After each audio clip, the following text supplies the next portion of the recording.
हा नरेंद्र मोदी यांच्या आई हिराबाई त्यांचा हा पुतळा आहे आणि हा लता मंगेशकरांचा पुतळा आहे. त्या दोघींच्या निधनानंतर अल्पावधीतच हे आम्ही केलं आणि याला हिराबाग असं नाव दिलं. ज्योतिरादित्य सिंधियांच्या हस्ते याचं उद्घाटन झालं. हिराबा या आहेत मोदींची आई म्हणून आणि ग एक शिल्लक राहतो हिराबागमधला. तो ग म्हणजे गंधार.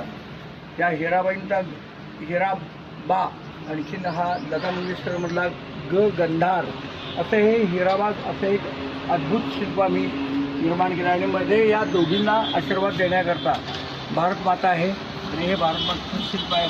भारत मातेचे 2 सिंह 2 बाजूला आहेत. समोर मोठी बाग आहे. गजानन महाराजांचं मंदिर आहे. ज्यांनी देशभक्ती करता लोकमान्य टिळकांना आणि शिवजयंतीचा उत्सव असे साजरे करण्याकरता